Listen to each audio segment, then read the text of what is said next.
All right, gang, here we go. Now we're here. Um, Lou is coming. She had to do a doctor's type situation first, but she's on the way. Uh, Paul and I were BSing inside the Zoom. hmm Yes. Oh man, yesterday, I got a chance to hang out with Strick. It's super cool. He was out here for a little bit. Unfortunately, he's going home today, and I just had the worst busy weekend. So, if you guys are going to come, please tell me in advance so I can tell people to F off because you're coming. Strick was like, "Oh, yeah, I forgot. I was going to tell you. I forgot." I was like, damn it. But we had fun hanging out at Hilton Hawaiian Village. And, it's just always good to see people in my neck of the woods. I normally see y'all in your own neck of the woods. So, anybody who wants to come to Hawaii, might I suggest you don't stay at the Hilton, though, because it's beautiful, but do you know how many freaking Sonys you can buy with one room night at the Hilton? A whole heap of them. Let's see. The doorbells. I see AT is in the building. Boom, boom, boom. Uh, Wait, I could not find the video you sent. Oh, there you go. Why am I not responding to your messages? Are you talking to me? No, when you were talking about strict, I've been sending strict messages in Oh, Slack, and dude, he on the beach, dude. He ain't thinking about you. Paul is like, now hey, I you need know. to post your thumbnails or get your stream ready for the 31st. Strick is like, man, I got my tie in my knuckles. Paul, shut up. Yo, I think he went zip lining either today or yesterday. So yeah, so he might be somewhere hanging on a string, shitting bricks, I may, flying over the I may mountain. have to. I may be pulling a stream. He may end up incapacitated. Yeah, you can be like, no, you got to do it. You just got to have to go over there and Paul the show. You're like, hey, this is the stream show starring DJ Paul. You're just gonna have to run it. Nah, but it's super cool, like to get to see you here. And he was like, oh man, this is really cool. And I was like, yeah, I know, I live here. And he's like, damn, Hawaii's really expensive. I'm like, yeah, I know, I live here. Like, trust me, it's crazy expensive. Which is why I just laugh when people say, oh, gas is $3 a gallon. I'm like, when? Buy me some of that. My shit ain't $3 a gallon. I give you that. But that's why I have an electric vehicle. Uh, Wait, they did? Wait, what? See, Mary Lou is not here. I didn't know these things. What? Hold on, let me check. Rich, are you pulling my leg? Rich said, "How can we be focused on work when Taylor and Travis just got engaged?" Shut up, really? Let me check. Rich might be messing with me. Tay Tay, how you spell Tay Tay? Taylor and Travas. Shut up. Travis Kelsey proposes to Tay Tay after 2 years of dating. Shut up. Dude, here's what I think is funny. Man, I was going to ask you the same thing, gangster, but we're going to talk about that. We're going to talk about that real quick before Lou gets here. Let's talk about that. Um, Rich, what I find funny is the amount of people who are like irritated that these two have a relationship. Like the amount of like football bros that are mad that Travis Kelsey and Taylor are dating is so stupid. I'm like, listen, I can't stand the Kansas City freaking Chiefs. I'm a Raiders fan, okay? But he is a man. He is a human being, right? And at first, not knowing any better, just being a Raider hater, um, I just thought he was a dillweed. And then he had that kind of like, what do you call those shows where they show everybody in your business? Reality show. And I was like, you know what? I could probably have a beer with Travis. He seems relatively funny. And then I seen a couple of their podcasts with him and his brother. And I'm like, okay, you know what? He just a dude. I'm just like Brady and Edelman and Gronk. Like I'm gonna just hate them because they play for the wrong team. But like, I could honestly have a beer with these cats. They're just, normal dudes trying to live their life. You know what I'm saying? Some people are like absolute dildos. Some people are, playing a role because they need to play the role for their team. And he's a rival, so he's supposed to be like that. And now that Tom is retired, I just I think I understand something. This is going to be real quick. I think I understand something now that I didn't really understand before. Well, I just didn't know before. But it turns out a large portion of athletes are undiagnosed neurodivergent even before the CTE. And the reason why they're undiagnosed is because when we start training at 6, you get these schedules and these routines, right? I think I was able to hide it so long because of my military training. And I had a military dad, so I had those routines. But the minute that the routines and the structure gets broken, then you start flailing. And one thing I'm learning as I'm studying more and more about us neurospicy people is a lot has to do with your structure and your routines and keeping it together. And so when he started dating Taylor, like I'm like, good for you, bro. Like first of all, let's be real. Taylor, Beyonce are like the catch of catches, right? Like if you had to win a contest for my girlfriend's doper than yours, it would be Taylor, Beyonce. There's a couple few, and then on the guy side of it, you know, it would be Travis Kelsey or Patrick freaking Beaker Mahomes. I can't stand that dude. When Cowboys were at the top of their game, it would have been Romo, right? That's just what it is. Like Steph Curry, or Jason Tatum. Like, that's what it is. Ronaldo in the soccer field. So why the amount of people that be mad at him because he dating this girl? It's none of your business, bro. He still catches touchdowns. As much as I can't stand it, he still catches touchdowns. He does his job. Who gives a heck? If he was dating Paul effing Duncan, I wouldn't care. Except Paul could give me free tickets to the Chiefs versus the Raiders. You know what I'm saying? If he was dating Mary Lou, I would cancel Creators Unstuck because I can't be friends with somebody that's friends with the Kansas City Chiefs. This woman is eating a freaking sandwich. What are you eating? I want it. It is a breakfast biscuit sandwich from Giada. It's like a neighborhood Italian deli. They're so hungry. We're like driving back and I was like, I gotta eat something. I'm not gonna be able. It doesn't work. It doesn't work. Internet, you suck. It doesn't work. Oh, I saved half for you. Oh my God. It's super crazy. Listen, I I said something to Mary Lou yesterday, which is the funniest thing to me because man, the internet is a champion. I don't know. People hate social media. I love social media, man. All you guys that complain, you just looking at the wrong shit. Cause I be looking at stuff and I am tickled freaking pink. Here, I saw this yesterday. I'm not gonna play the music because we're gonna get in trouble. But I saw this yesterday and it just had me dying. Hold on, let me see if I can control of it. Oh, I gotta wait till it starts all over again. Cause you gotta control of it. It's just the funniest thing. All right, so this had me dying, and I was just like, bro, I gotta send this to Lou. She probably ain't even seen it yet. Probably not. If it's like on Instagram, probably not. Yeah. But show me.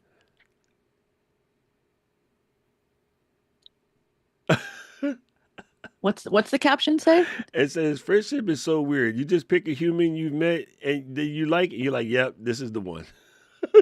And just these two girls just like dancing and just oh my god, it's like super funny, right? Like I was just like, bro, that's real. Those are real facts right there. It's just like I have no idea Yes. why. I don't know, have no idea this person is the one, but this my friend But right here. you, You're it. You're stuck. You are now stuck I with choose it. you, Pikachu. Yeah, that's funny.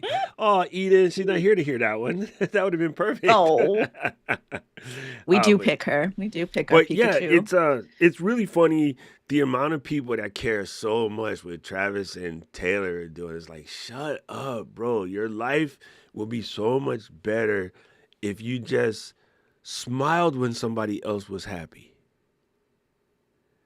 Like, and the funny part is, most of those dudes don't even actually dislike her, but they're being performative. And the problem Hmm. with being this this woman is like shrinking. I try to Look, match I know, your I got it. head I got it. size. You just You Lily know. Tomlin. I'm in the middle of my speech, and she just Lily Tomlin, incredible shrinking woman. If you got that reference, you're old. Anyway, yeah, I just think it's funny. Like, man, listen, y'all are so busy minding their business, and then got the audacity to complain about why your life ain't doing right. Your life ain't doing right because you minding Taylor and Travis's business. It's none of your damn business. If they say they're engaged, cool. Clap it up for them and be like, you know what? Not even my favorite people, but even heinous people need to find another heinous people to love. Because maybe if they fall in love, they'll behave differently. You know, maybe think about it like that. Now, Act right. I have nothing against either one of them. I changed my fake hate for Travis. It was mostly because the son bitch is good at his game and he played for the wrong team. If Travis Kelsey was a Raider, I'd have a bromantic relationship with him. I'd have posters. I'd have the jersey. I would be in love because Raiders always had dope tight ends. And he's like one of the best tight ends to ever walk the face of the game. I had that same hatred for Tony Gonzalez, and I was like, that fool went from the Chiefs to the Patriots. I really hated him. But I'm like, if Gonzo played for us, he would have been right up there, you know, because he's that good. So I just wish people would leave him damn alone. But thank you, Rich, for sharing that because I did not see that, and I don't follow her. So I wouldn't have seen it It until way just later. happened. It was like we were driving and my sister sent that to me and I was like, "Oh, I Of like course, I Des was like, sent it. I said to Will, I was like, "Oh, look, Taylor and Travis are engaged." And he's like, "What? Oh my gosh." Well, he was like very excited for them. I'm excited for It's like them. love is possible. Well, you know what else it does for you? It does if okay, people like yourself and Dez and you know maybe even some guys who feel like you know they don't have a chance for whatever reason. Maybe they look at that and go, if they can find love, so can I. Right? Maybe it picks somebody else up. So again, you being a hater is borderline ignorant. You know, and the quote unquote hate for rival team people, that's fake hate, dude. That's just like sports, right? Like I really did not like Kobe, and it wasn't because he was a Laker and I'm a Celtics. I didn't like Kobe because of what he did to Shaq. Shaq was a Laker, and I love Shaq. I met Shaq. I spent time with Shaq more than one occasion. So, like, I had breakfast with Shaq. Like, I've been in the same swimming pool with Shaq when he was a high school kid, you know, coming to my uncle's big man camp that he used to throw over here in Hawaii. I listened to Shaq's mixtapes before he ever put out an album. So that you know, like even though when he went to go to the Lakers, I was mad, but I am gonna not like him, and also think he's just a brilliant, dope human being. I was mad at the way Kobe got Shaq kicked out of L.A., so to speak, and again, he was just trying to do his job, but I just didn't like that. I think I'm better than a team, and I guess my military training was like team, team, team, team, team. You know what I mean? There's him being that selfish.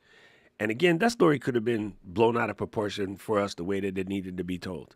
You know, I was never, you know, and same with like Tom Brady. My thing with Tom Brady was the dude keeps caught cheating and he gets no accountability just because the NFL makes so much money off of him. You know, when he gets out and he goes through his depression and you know his autism and stuff is starting to show, I'm like, oh, turns out a lot of athletes, you know, because they're handled their whole life, A lot of them are neurodiverse and unchecked. It's kind of crazy. I just Well, didn't good. check I them got out. Doc sent me a text asking to be interviewed on this topic, and I am ready whenever you are. All right, let's just f the We don't script even need today. to notion. I got Yeah, it. we're gonna f the script today. We're gonna start this record. We might be out of here at a decent time, unless Paul breaks something. I'm gonna stop the recording, start the recording, and let's see what Rich said. Rich said all the biggest brands are tweeting and jumping on the bandwagon. I like it though. I can't wait to see your Instagram takes because Rich does a really dope thing. Like if Procter and Gamble or somebody does something cool, Rich makes videos explaining like how these brands, sort of brought this into fruition. I saw one the other day. Um, oh my God, who was it? Somebody did something dumb, and all the other brands jumped on it. It's like, oh, we wouldn't do that to you. We would do this, this, and this. And I just thought it was kind of funny. And it'll come to me later, of course, when it doesn't matter. Now that I need it, I don't know. I don't know where it's at. All right, hold on. Let me do this. Stop the recording. Drink this water real fast. Sniffy, sniffy.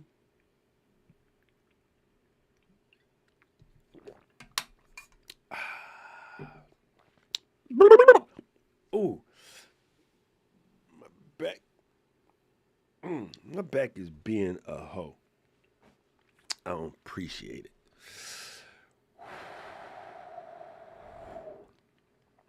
Okay, I'm woosad. I'm in. Let's go. Press the other recording.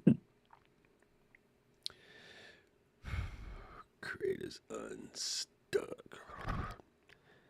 Counting it down in 5, 4.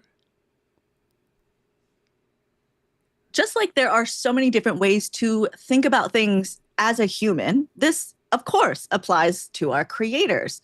But sometimes people are diagnosed with being neurospicy, neurodivergent, and that can affect you, but it doesn't mean it needs to keep you stuck. And that is what we're going to talk about today on Creators Unstuck. Yeah, this is kind of perfect. Yeah, here we are, 37 episodes deep. Something that I think I kind of always knew, but then I was like, you know what? I don't like labels. Let's put it that way. I'm really, really bad with labels because being POC, coming up at the time I came up with, a lot of people like to put labels on me that wasn't me, and I didn't like it, right? I didn't like the fact that I wasn't allowed to be a nerd because of my color. I didn't like the fact I wasn't allowed to be a nerd because I was an athlete, right? I didn't like the fact that I wasn't allowed to be a jock because I was a straight A student. Or when I got to high school, I wasn't allowed to be a jock because I smoked weed. Like I crisscrossed all these barriers. I always hated labels. So when I don't know, technology is not the right word, but when the verbiage started coming out about various forms of neurodivergence, we didn't even have a word for it back then. I was like, that ain't me. You know what I mean? The whole time, writings on the wall, symptoms are there. The things that I now know. I wish I had accepted the labels and came up with a plan earlier. Cause I think of how dope I am. And let's face it, y'all. I don't care what y'all say. I'm dope as fuck. But I could have been 2 times dope. Bigger and deafer. And if you get that reference, you, my friend, are a gangster. Like a lot of these times, these kind of labels, right, that can be bad, right? The labels can be bad, but they can be good. But it really is how you kind of metabolize that yourself. But when it comes to these diagnoses, right, it can help you make choices and decide things in a way that's actually going to help you be more productive, right? It's not necessarily that it's like, this is bad. It's like, cool, now I have something to work with. But we don't have language for these things all the time until time has passed and enough time has people have thought about it and then they have language for it, which can help, right? Doc is like super, super about language and words and using words correctly and specifically and intentionally, which makes sense because which that is a can help. reflection of my neurospicy. And everybody just thought I was being a Yes. dick because I didn't accept the No, but label. I think a lot of people just thought I was being a dick because I am super pedantic, but I'm pedantic because you can't solve a problem if you're calling it the wrong thing. You can't get help when you don't know what the words are. right.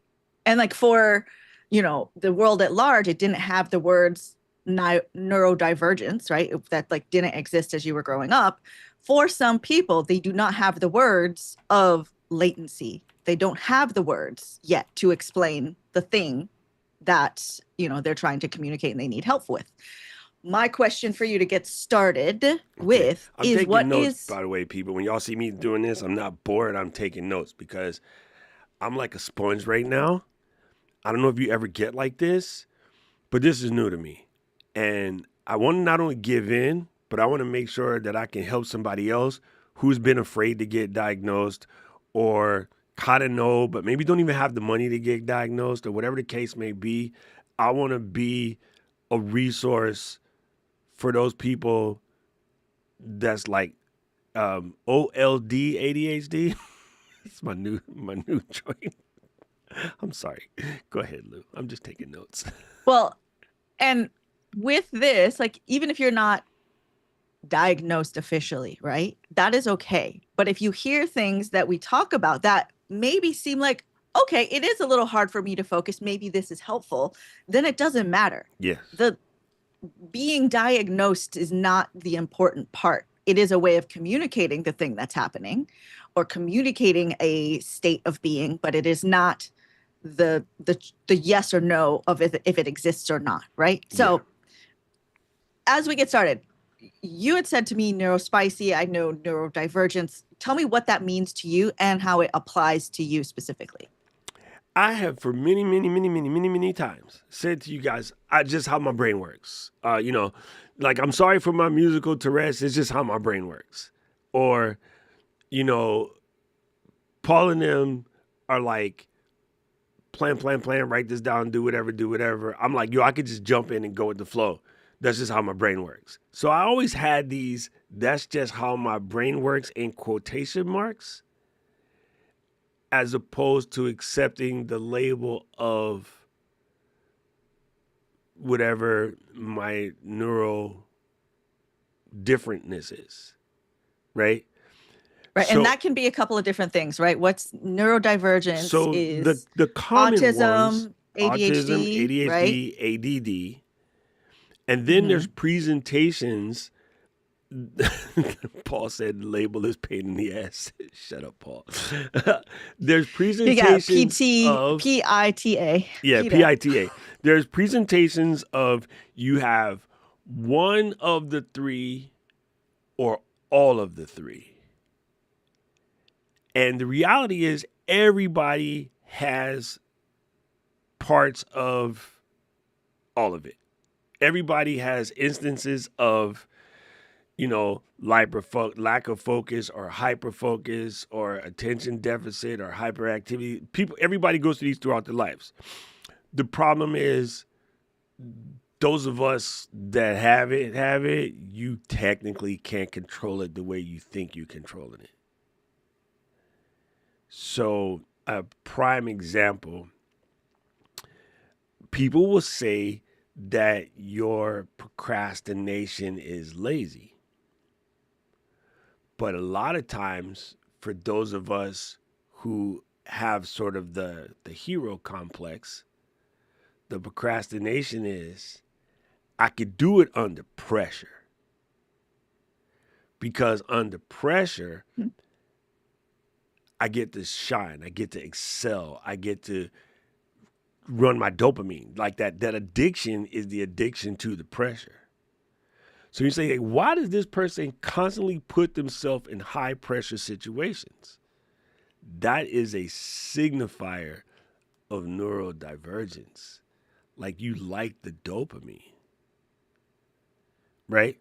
why are you going to say something that's going to get you into an argument? Because I present as knowing what I'm talking about, and I want to keep using that skill of knowing what I'm talking about. So you open, conversations that allow you to, push the buttons that you like. There's a bunch of different reasons for it. But yeah, that would be it. So you just using the language of this is how my brain works.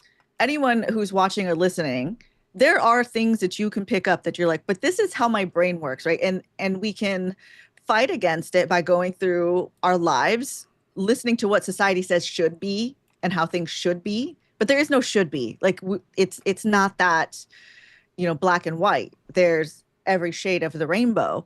So if you find yourself saying like, well, this is how my brain works, then at least you can work with it as opposed to against it, because these things aren't necessarily your challenge. It can also be your strength, right? So what were you officially diagnosed with? I have the predominantly hyperactive impulsive version. Would you guys know? What? How are you sure? Is that true? Yeah, dude, I'm mad hyperactive. Why you gotta be like that, What Lou? do you mean? Shut up. Wait, I thought you was joking. I mean, I thought you was serious, but no, you were like, bitch, we knew. Bitch, girl, you ain't had to say shit. We knew. Shut up. Well, I'm basically a therapist, so Yeah, so it's and again, you have the predominantly, I put this in the chat, I just want to make sure I would clear it. What is the official words are predominantly inattentive. I'm not. I pay attention to everything. And I actually get pissed off at people that can't pay attention to everything. But I didn't realize that's just because my brain was wired that way. I'm the type of person that pays attention to everything. Like I see details where details don't exist. I was one of those kids that could look at clouds and see the shape. I'm one of those people, and everybody knows this about me who spend any time with me that say not during the stream. But like I see somebody, I be like, don't that person look like so and so, or don't that person look like this and this? Like I can just see people that we know, and I'll be like, hey, we be walking around like NAB, and I see some girl, big old smile on her face, walking down the street. She got her matching outfit and stuff. I'll be like, hey, what the hell is Kenya doing here? And y'all look, it's not Kenya, but she's Kenya adjacent, stuff like that. That's how my brain works. I just said it again. Jesus Christ. Then there's the predominantly hyperactive impulsive. It's just me. I'm very impulsive. And then there's the combined where you have a little bit of both. Right? And I would definitely say listen, you guys ready for this? Let me put you on game. Mary Lou and I have stood here and said that you don't have gas because it's not a medical condition. It's made up in your head and you just want to keep buying stuff because of XYZ. Guess what one of the presentations of hyperactive compulsive is? Buying shit. Retail therapy addicted kinfolks. Gas is a symptom of, not a symptom, it's a manifestation or metabolization. I like the way you put it. That's way better. Gas is a metabolization of, Paul just bought a new camera, predominantly hyperactive impulsive. What'd you get? That new Insta360? He bought a new camera to walk around the house and shoot pictures of him and Maestro because that bitch don't go outside. I'm joking. You're going to camp. I know. I'm just messing with you. Paul was about to defend his honor, bro. I'm just clowning. I'm just mad because I didn't pull the trigger yet, but I literally didn't pull the trigger because I have this idea that my Dream Fuji is coming out in October. And I'm like, even if those of us who like to go retail therapy, Mary Lou, that's also one of the things. Facts. Because Mary Lou would be like, oh, look, there's a cream for a cream that you put on top of your cream that goes underneath the cream that makes the cream stick better. I'm going to get that. So. Yes. Yep. Which is definitely something that I've been working on because it's just going through things where I'm like, there's just too many things. So now I make myself shop on my shelf. Like those new cameras, like I'm not even looking at the videos because I'm like, you shop on your shelf. Like you got Best Buy in that box shop over there. On your shelf. I am offloading 3 pieces of gear this week that is going to that fund because now I used to have a thing that when you bought a new, like I buy high end dress shirts, I have to swap out something, right? So like I would buy like a Nike golf shirt as a stopgap. And then when I go to get the custom made one when I go to China or go get the Brooks Brothers, where it's a little bit more tailored or whatever, I would take the Nike golf one and get it out, right? And then so now we get 20% off coupons every time you donate something to the Salvation. Then now it just becomes the things that I get rid of become coupons for Karen's thrifting business. You know what I mean? Fun. So at least at Yeah. least What you're are you getting rid of? yeah, I'm like going in, I'm going through all of my pants that are too big now. Bitches, take that.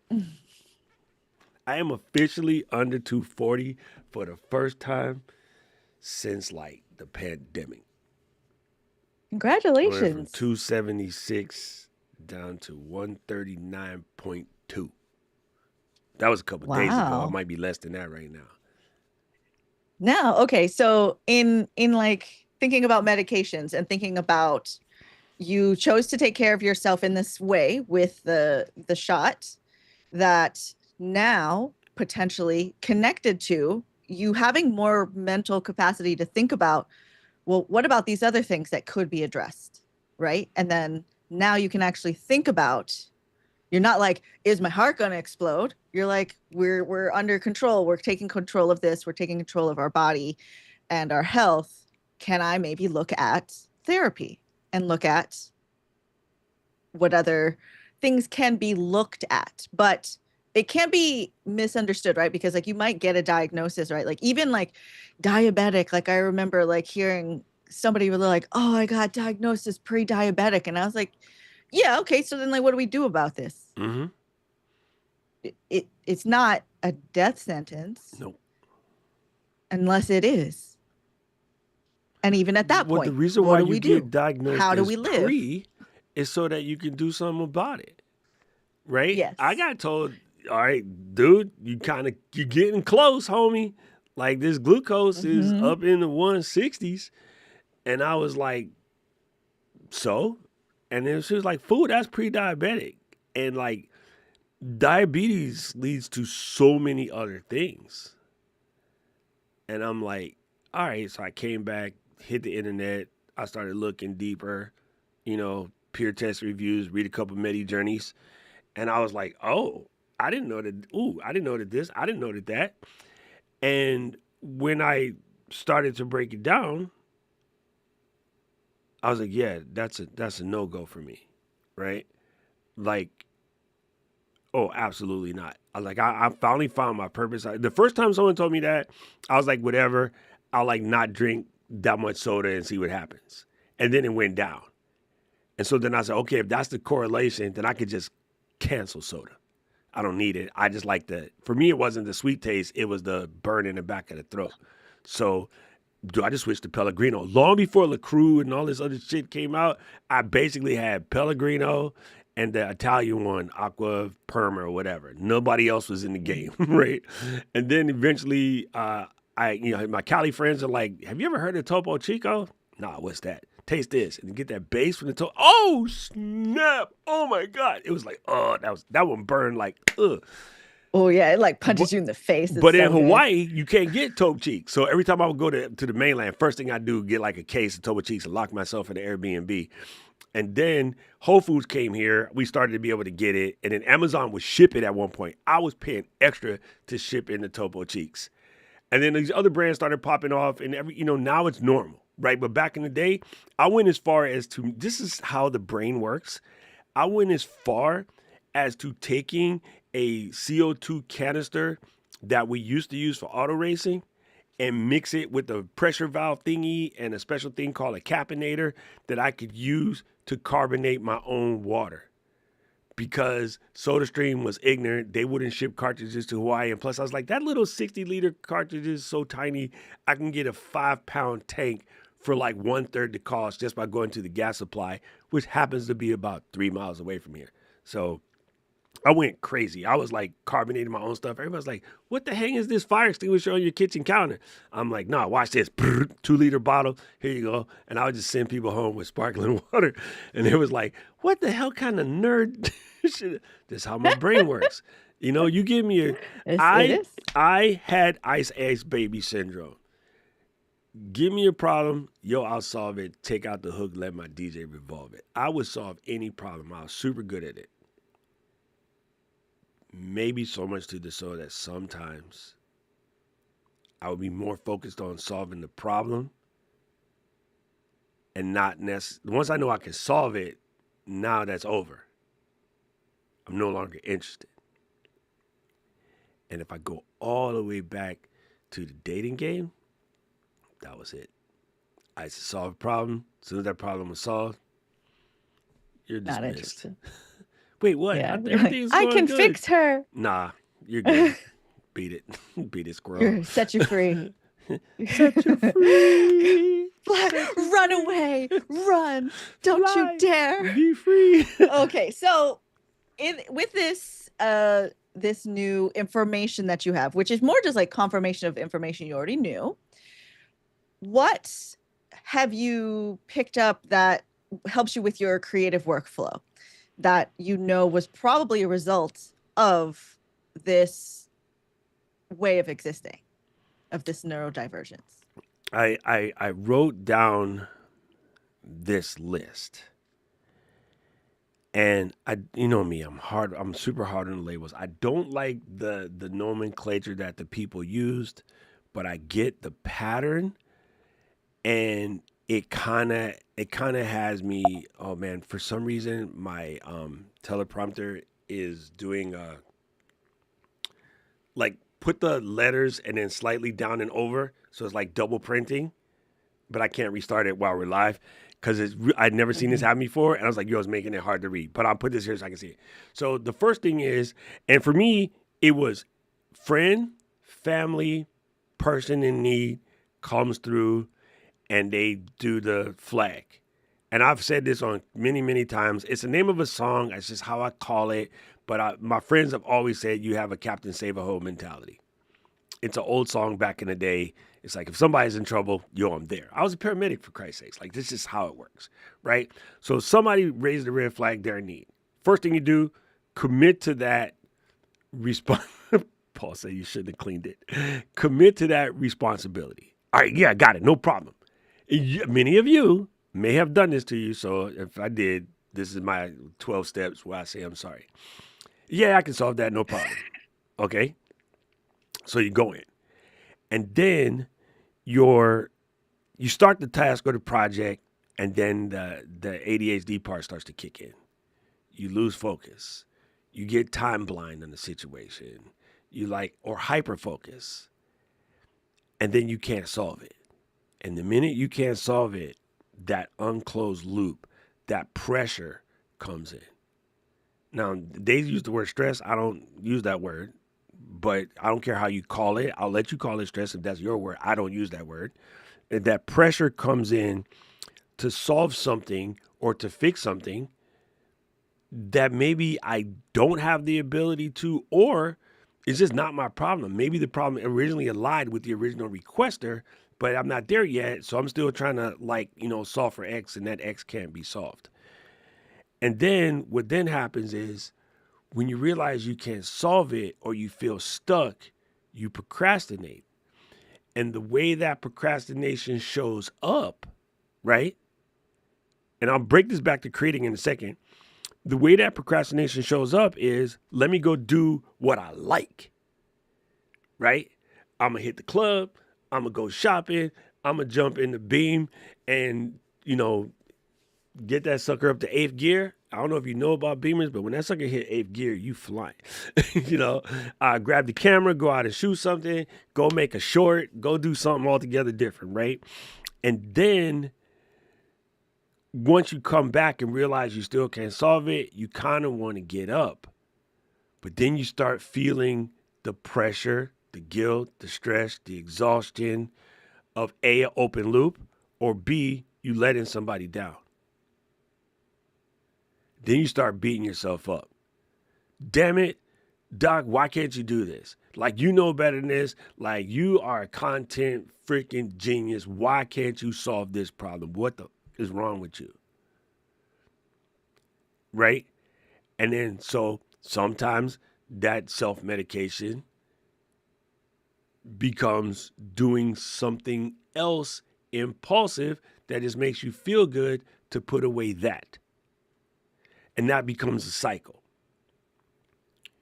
So in the creator space, what people are calling burnout is I commit to a sponsored video. It doesn't have to be a sponsored video. I just use that one because that's the ones that we notice the most are the people who are having to make videos because, Insta360 or Ozbot or somebody told them to, and they don't want to make that video because they want to make the video about how to make, cinematic cat fart videos, right? So anyway, they commit to making a video. They start the project, their ADHD kicks in. They start to build up, I got to make this video, I got to make this video, I got to make this video, I got to make this video. I know Mary Lou because when you get to go, you crank 5 of the work videos out in one day. But other days you look at it like, yeah, I'll get to that. The round to it, as we call it. I'll get round to it, right? And then eventually the stress builds up. The deadline comes. You can't procrastinate any longer. And then you like, I am a creation phenom. I can create anything in under 30 minutes. And then you crank. They're done. You escape number 5. But the people that can't escape number 5, go to the internet, next video, cry, I'm burned out, I'm quit, I'm gonna leave for 2 months. Lou and I have 1 through 4, 1 through 4, 1 through 4, 1 through 4 on repeat.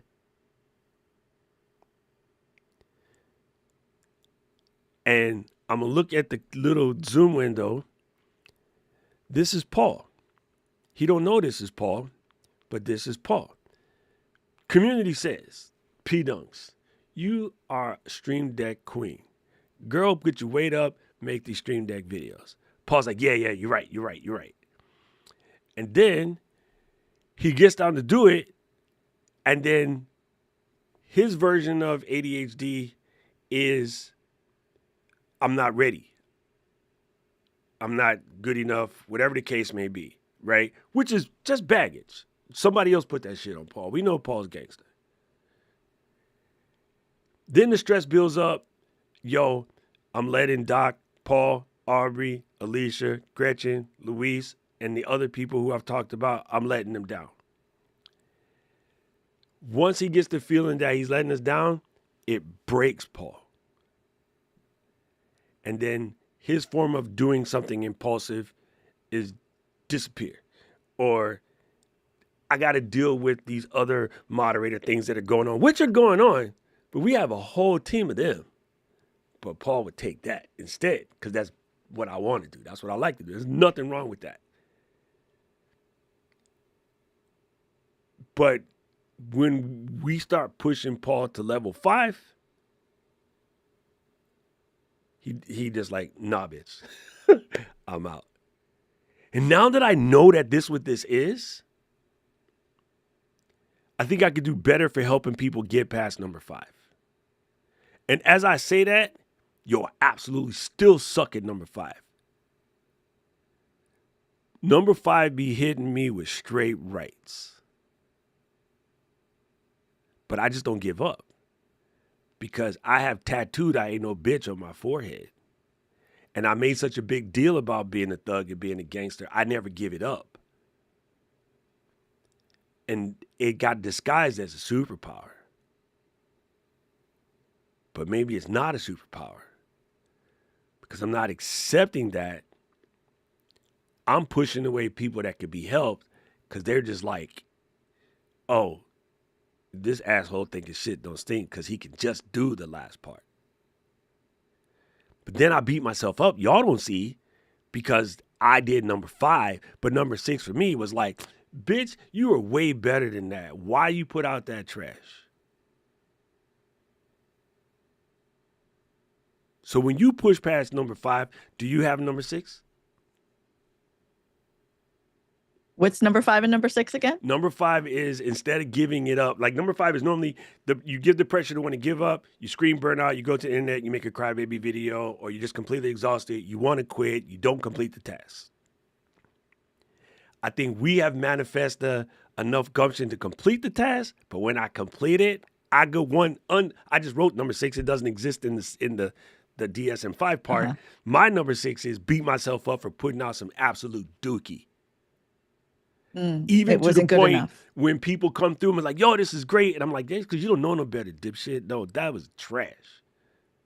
Like, I beat myself up. Most of the time, I like what I put out. I like, Yeah, well, y'all just don't know because I never show y'all that part. Like, yeah. y'all never see But me like beat that makes myself sense up. though. You know what I'm saying? Yeah, saying it wouldn't always happen. I guess it's not even like it's the I let people down. It's like the output was fine, but because the deadline was too tight, or I didn't get to over deliver, or I didn't get to whatever arbitrary thing I put on myself, didn't. Yeah, so happen. that's the most Yeah. manifestation of my number 6 is beating myself up for being late or missing a step or doing something like that, because now I got enough reps in. I have a hard time putting out trash. I can't really do it. That sounds cocky as fuck, but it's okay. That's just reps. It literally is reps. You know what I mean? So imagine a team. Yeah, I use a sports reference just because it's easy for my brain. Imagine a team that's supposed to blow the weak team out by 20, and they eke out a field goal win. Those quarterbacks, those players, they're mad at themselves. Yes, they won the game, but they were supposed to win by 20. And they let the last place team run toe-to-toe with them until the last second of the game, and then the little small kicker bitch won the game for them. Yo, that weighs heavy on the psyche, right? And then so even some of the things that you procrastinate, and then you all have done this as well, right? I can speak to everybody. You finish the task, and when you're done, you look back and go, why did I put that off so much? It was so easy. And instead of accepting that as a win, you start being mad at yourself for putting it off for so long, or just squeaking it in the deadline, or having to pay the 20% extra because you was late when you had no reason to be late. You know, like all those are the manifestations of that. Right. Okay, so then what do you do to stay focused? What do you do to, like, if we're trying to keep people from getting to number 5, aside from just do it, right? Like, I feel like we kind of blaze past that just from enough times of doing it, but like, it was not always like that. Oh, God, no. Right? God, no. Yeah, okay. So, like, even if it's like, take out the trash, right? And then you're like, yeah, but I'm playing FIFA.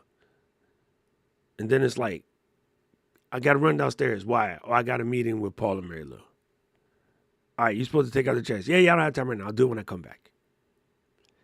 And then you come back, and then, Katie comes on the phone.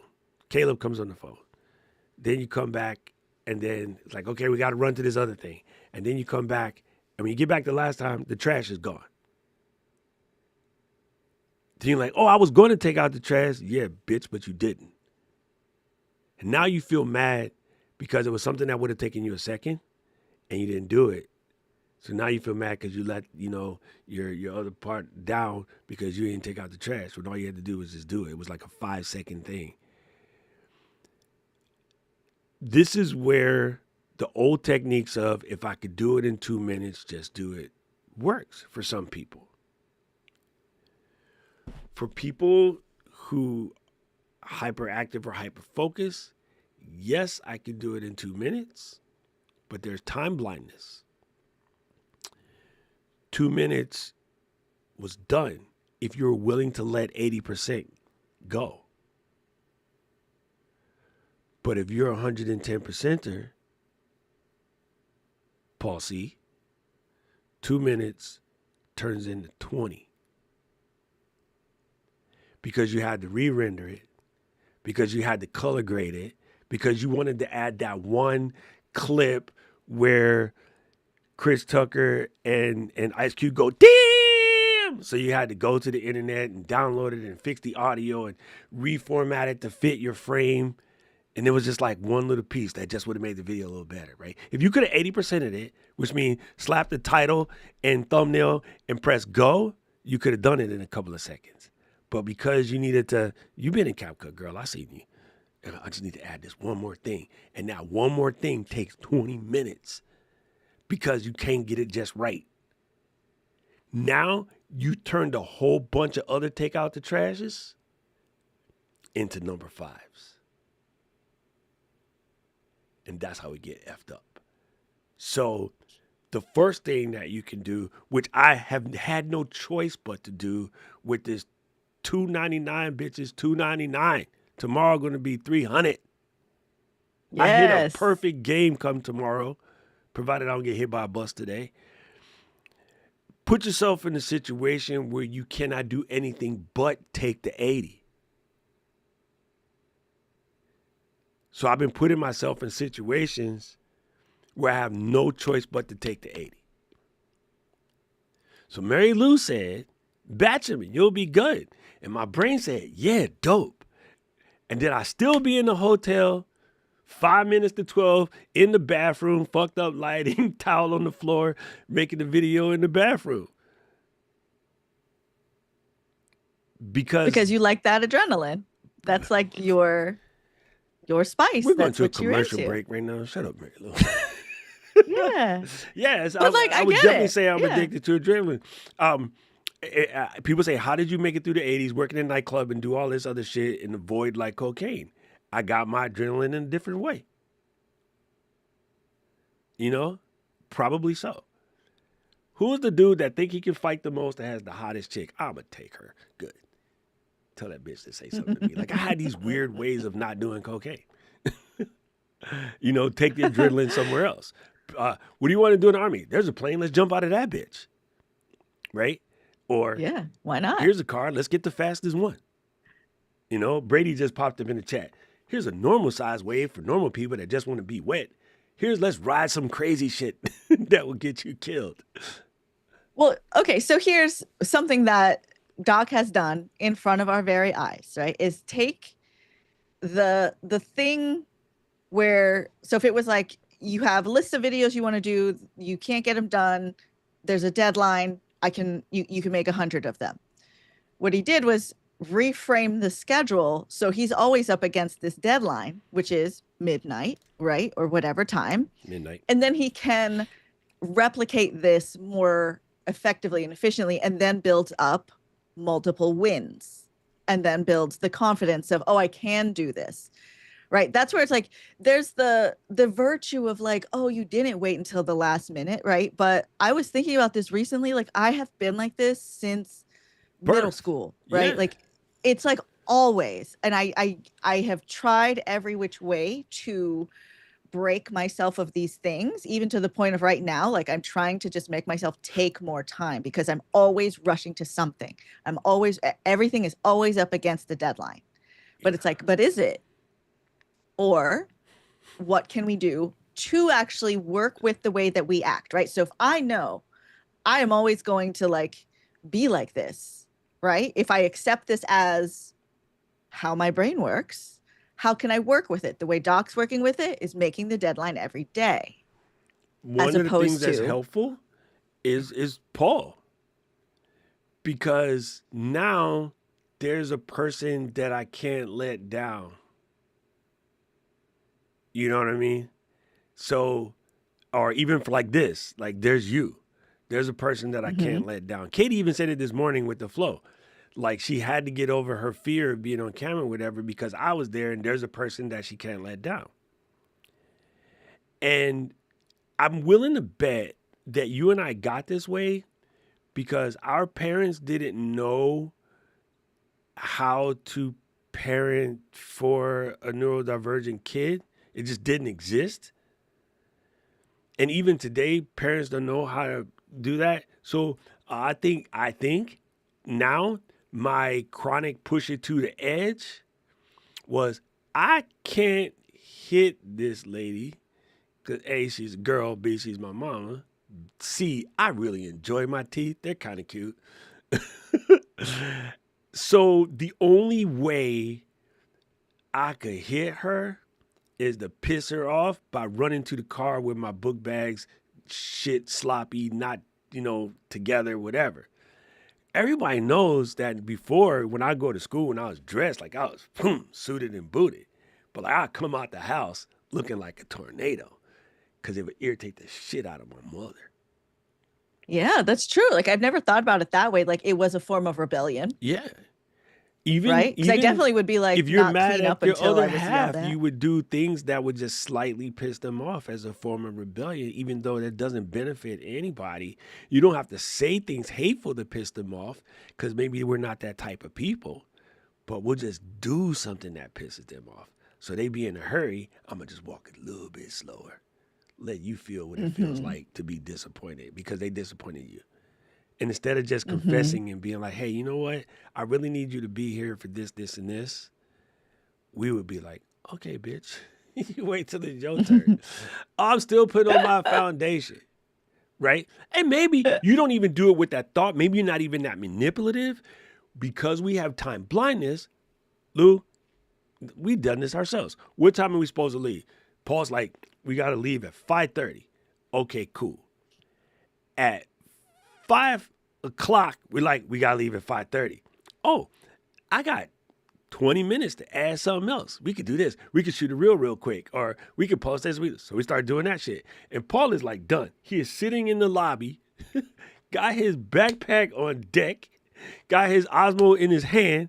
He's sitting in the lobby. Hey, hoes, I'm in the lobby. All right, bet. All right, then we can squeeze in this one more thing. Because we got 20 more minutes. It only takes 10 minutes to get from the telly to the convention center. So instead of being there at 5:15 with the old fart ready to go, we try to squeeze something else in. Let me do this one more email, this one more short, this one more community post, this one more gram. And then we get downstairs, 5:28. All right, Paul, let's go. And what do? We end up at the joint late. You know what I mean? Because of trying to squeeze more shit in. That time blindness gets you like that. And so you might not even be trying to do it on purpose to make the other person mad, but you still might do it because it's just a rebellion of, I'm not on nobody's clock. Yo, I am that dude. I run shit. See, it could be weird. The way time blindness gets me in the like, there's only so many hours in a day.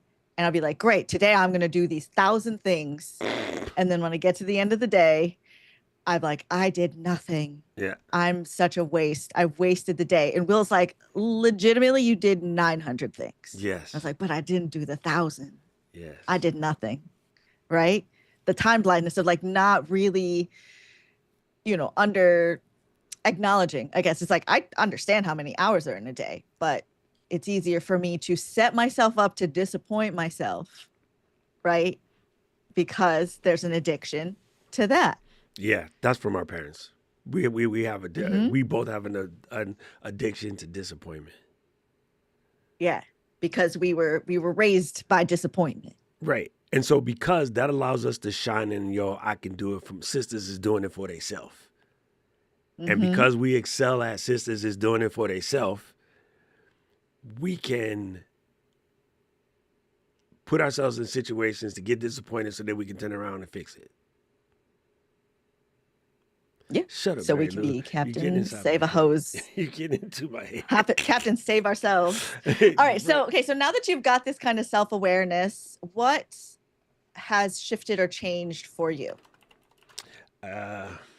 This is real. I just got to say this to Yolanda. Yolanda, I love you. I miss you. It's football season. I ain't talking to you.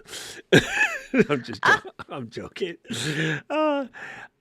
Man, like it's what's been so far, I'm absorbing content and learning what I've either misdiagnosed, or misplaced. And I'm realizing things about myself that I ain't realized. This is why I called my video Discovery. I called my sister and my auntie because I couldn't tell my mom. I was like, let me explain you all the ass whoopings I got for no reason. He's a straight A student, but this son bitch talk too much. He can finish his work real quick, but he be interrupting Paul and Aubrey, and they can't get their work done. So he's disruptive to the class. He don't ever write shit down, but he gets straight A's. But like he can't sit still for 5 minutes. I used to get my ass beat for things were just my ADHD or ADD at that time. You know what I mean? Like I just didn't know. Or the I have to set the record straight. I got to correct what's uncorrected and telling the principal or the pastor or the teacher that they're wrong and here's why. At a time where you definitely couldn't talk to authority like that. I got lots of ass whoopings Yeah. for nothing. So I just wanted to acknowledge, again, set the record straight. I wasn't supposed to get none of them ass whoopings. That's just how my brain works. Right. Oh, it's so And then funny. that goes back to like impact versus intention. When you can start to understand that everyone just thinks a little bit differently. Everyone thinks a little bit differently. So with like sometimes when Doc explains stuff to people, it's very direct, it's very blunt. And on the receiving end for someone that's like, I got yelled at, I got in trouble. But that's not his intention. Mm-mm. But that's the impact, right? So if you are the type of person that takes things like that, if you were to say to Doc, like, yeah, when you say it like that, it actually makes me feel, or the way that I react is with guilt, with shame, Why with you double check the field word, Mary whatever. Lou? See, I got you trained already. I mean, but like that's like but the words do Yeah, matter, it's so that's modeling or mirroring or modeling or somebody said body doubling, which I'm still trying to figure out what that is. yeah, and it does matter because again, right, this is result from our childhood. Definitely came up in a way that was like everything was my fault and I made everybody feel bad and I made everybody this or that. It was my fault. I caused it. I'm just a kid. Whatever it was. And when I tell you I was a good kid, I was a good kid. Like I didn't do anything, but I was the person to blame. You know which one still gets me and I have a hard time with? I I get super triggered by, oh, you made so and so feel stupid. I was like, can't nobody make you feel stupid? That's your lack of confidence. Somebody says something to you that just says that you did it wrong or maybe not in the way you should be doing. And the fact that you accepted that as feeling stupid, as, hey, you know what? That's actually good feedback. I should see what I can do about that. I'm like, that's on you. But unfortunately, the general population don't think like that. Mm-hmm. I still hate it though. That might make you feel Yeah, stupid. it doesn't like, You can only feel the way you but actually feel. What they can do is inflame those feelings of inadequacy. Right? But those feelings of inadequacy are yours. So yeah, but I just unsubscribe from them. but the self-awareness of this is like what makes it helpful for you to understand like, okay, well maybe I react in this way because of these things. So what can I do to mitigate this? Or somebody else acts in this way because of this specific way that they're wired. So you can understand that it's not personal, right? Like I definitely have people that I've realized I'm like, okay, that's just how their brain works. When they say XYZ to me, it truly isn't personal. So because I grew up in a place where it was personal, a lot of the times I grew up feeling like anything somebody said to me was personal. It triggers, yeah. But you start to understand, okay, people do think differently and not everybody is wanting to throw knives at your face, right? They just said the way that it made sense in their brain. But that self-awareness of like how you might think differently and how other people might think differently. If you are the type of person, when you say something, you mean it, you do want to punch them in the face. So then when somebody says something to you, you feel like they're thinking the same way as you, but they're not. You're in your programming, they're in their programming. That's impact and intent. But that's also where self-awareness gets to be important. And that's where like the emotional intelligence becomes important, because like once you understand about yourself a little bit more, then you can really start to have compassion. Not saying you need to put up with bullshit, but you can have compassion and understanding, and maybe think like, okay, maybe like why is Paul like so very specific with the schedule and needs to know what's going to happen all day long? That's not inherently a good or bad thing. No, It's different. I actually envy people It's like that. I just can't do it. right.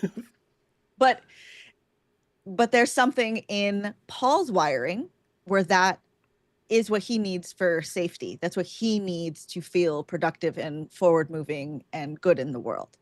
Right. So it's not oh, I just got to get Doc here or else. It's like that's something that he needs, because like, we'll get to where we need to get to, but different people need different things. Right. Right. So if we look at creators, this is something that's been knocking around in my head a lot lately.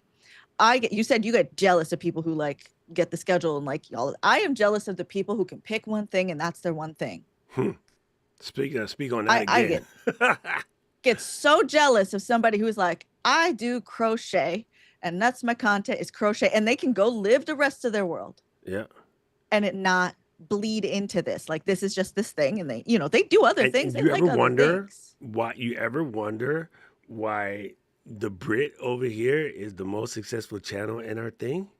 Because Paul knows his one thing, and he does He's got his one thing. But I know people listening to this that don't know there's two Pauls, okay? We're switching them back and forth. Yeah. We tend to call him Paul Sr. and Paul Jr., with the British one being Paul Sr., even though he's younger. It's just how our brain works. Shut up. Anyway, so, and he hates it, of course, as he's sitting here laughing over here with that stupid look on his face. But I like, when I think about it, it's like, man, Paul got that one thing and he does it so damn good.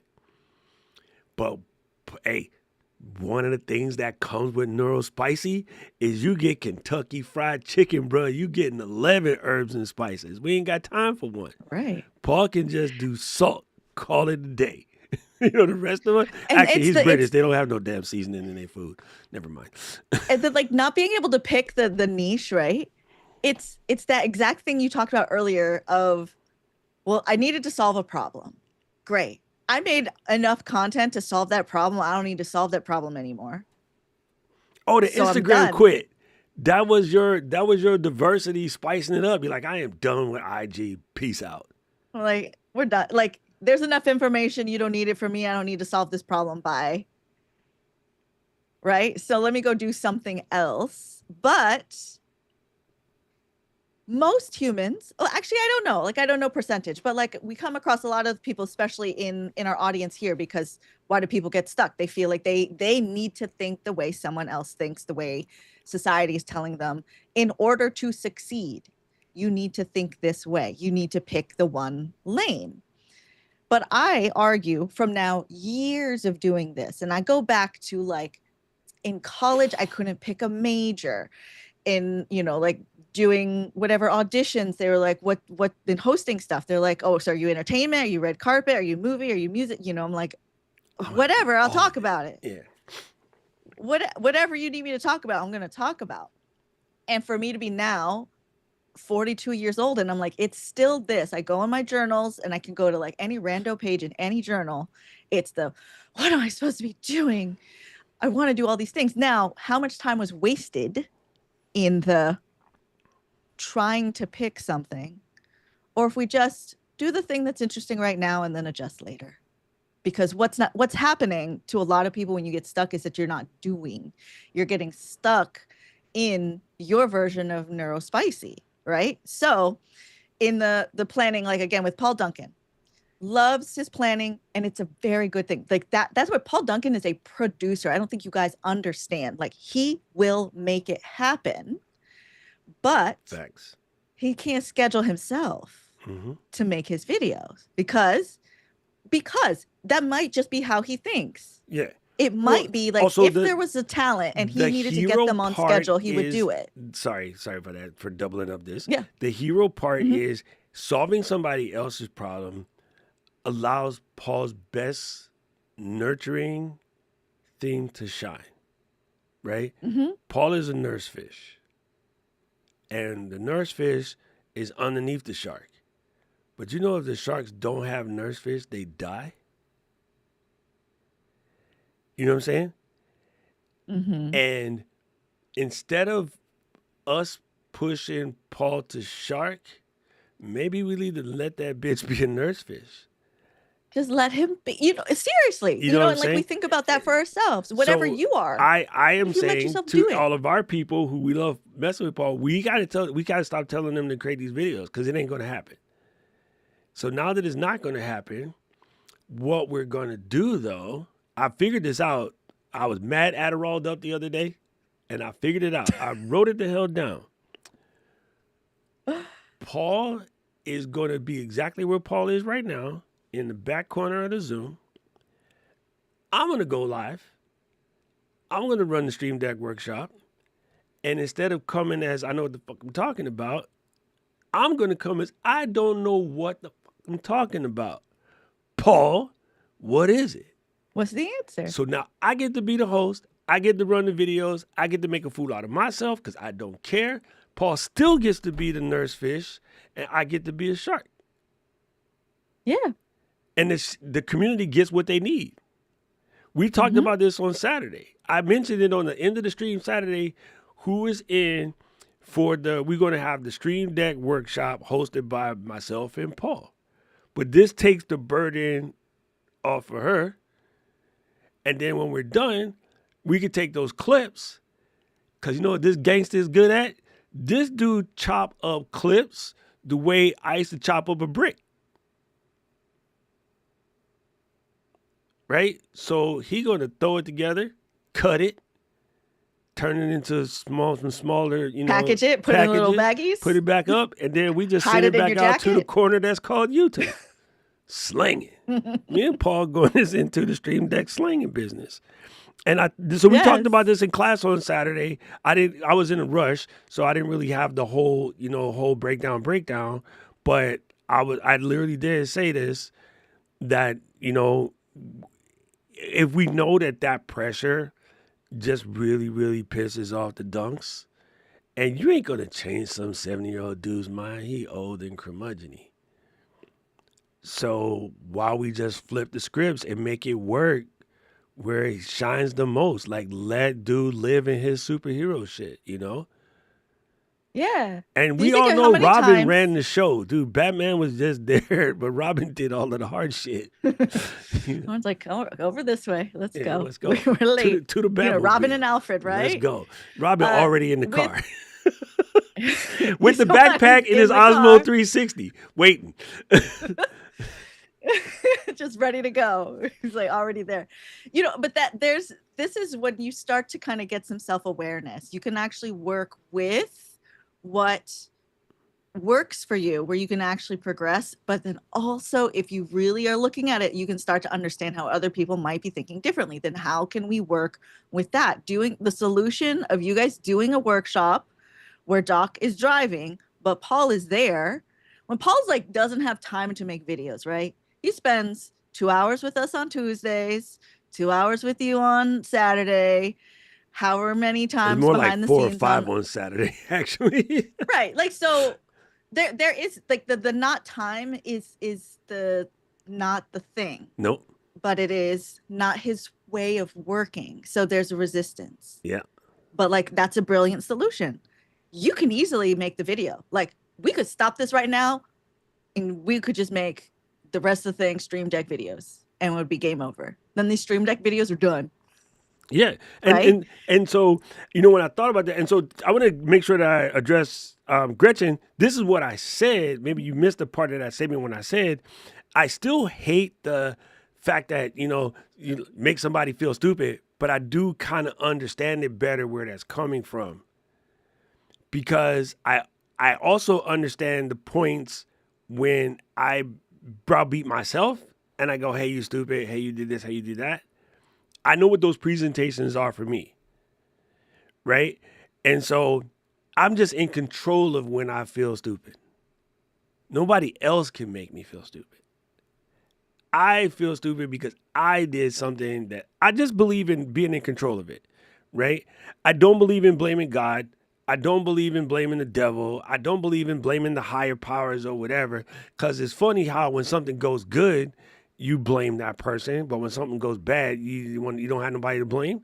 Like the amount of people who bitch at everybody else for like not being, hyper Christian or whatever, and then they all up on GoFundMe trying to raise money for somebody in their family who got cancer.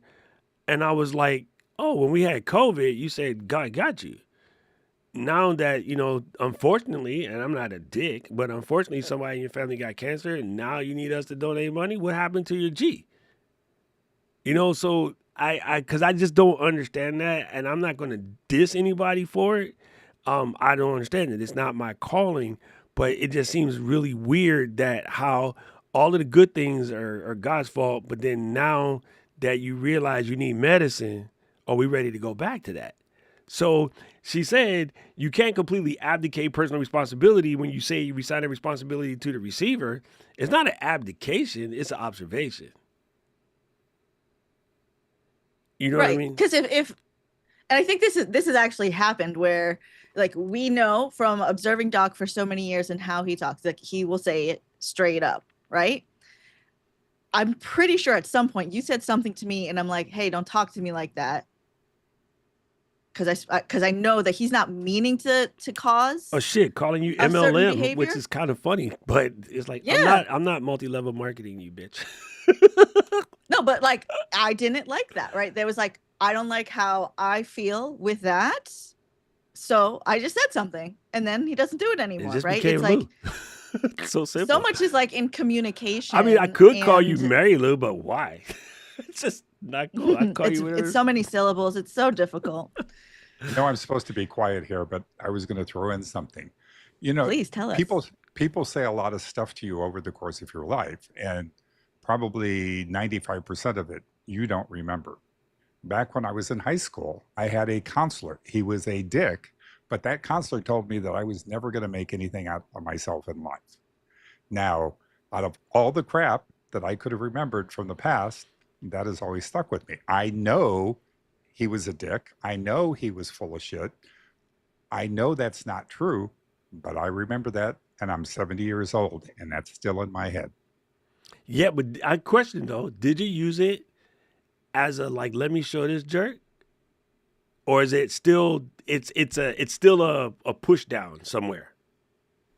Yeah, it was meant as a, when he said it, he meant it as a push down. He basically was telling me that I was worthless. I was never going to make. Yeah. And So what it's did he say like, to you?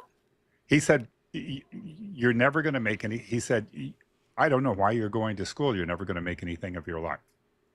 She closeted. He was married, but he could have been. Yeah, Mm-hmm. because It was like just, because like that kind of stuff can inflame people, right? And then they start to throw daggers. Mm-hmm. yep.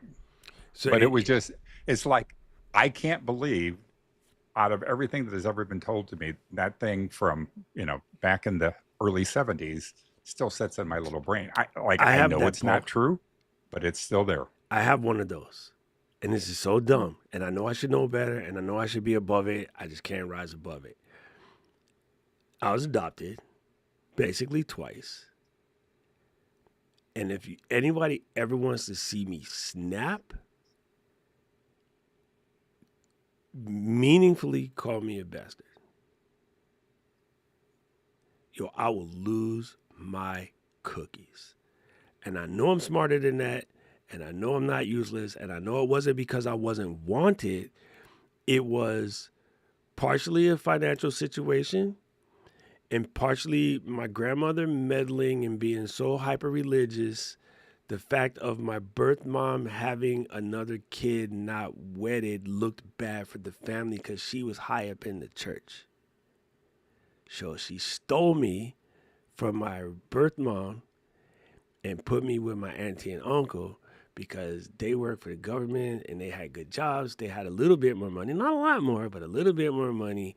And because they had lived out of town, the congregation wouldn't know that my birth mother had another kid with the dude that she basically got rid of from my older sister, and I have the same. My middle sister, that was from like marriage, right? Then when I came around, it's like, oh, you went back into the same dumb shit again? So my birth mom never lived it down, took it to her grave, completely effed her. And then me, I took it as accident, whatever. So it was when I figured this out, I was like 21. And that's when I turned on, I gotta be the best at everything, to crack level, I gotta be the best at everything. That was my mental breakdown. And then I was in the army, and the dude, maybe he was joking, maybe he wasn't, but when I heard it like full throat, say it with your chest. And the beating I put on that dude, Like he knew your history. no, he just Right, said it. exactly. Yeah. Oh, wait, that's what I was He saying. just said Sorry, it. Yeah. I misconnected. Yeah. Um, Right. but the beating I put on that dude, bigger than me. No way. This Jew should not be able to beat this. Yo, I broke that dude's freaking ribs. And they were like, damn. I knew you were like from the streets, but where did that come from? I'm like, don't ever call me a bastard. And they were like, I think he was joking. I bet you that shit ain't funny no more. Like, so I feel you. Those things, I totally, that's why I asked the question. If you use that as an energy or you use it as a push down, and I tell myself that I use that, I don't need nobody else. I could do it for myself since nobody wanted me as an energy. But when I hear it come from a place of not an accidental, the Brits, they say bastard all the time. Oh, it's a cheeky bastard, right? Like, I don't think it in that level. They're just using it as a frame. But when someone says it to me, like, from a point of anger, yo, it crushes me to the soul. Like, I'll start crying first and then beat your ass. Well, that's like Saturday when I was talking about the 70. This, out of all the birthdays I've ever had, this was the hardest to come to grips with. And I kept trying to process it. And ultimately, I suddenly came up with the thing that I wrote up about being 70 and kind of looking back at a little bit of what's happened just since I retired. And it's those kinds of things that basically say, that guy was full of shit. Mm. It reminds me how untrue that is. And you were talking about, being the best you could. At one point in time, I was a straight A student. One of the You kids were in my a class who was student. Sorry. I couldn't true. help myself. I was a curvy A student. But one of the kids in my class that was my best friend, he came to school one day and he was devastated. He was crying uncontrollable. It was just a mess. And it was like, what's wrong? He got an A- on a paper. And he said, my father is going to beat me if I bring this home. That scared the crap out of me to the point that I was like, I never excelled after that point because I was afraid that if I ever started excelling, nobody would ever let me fail.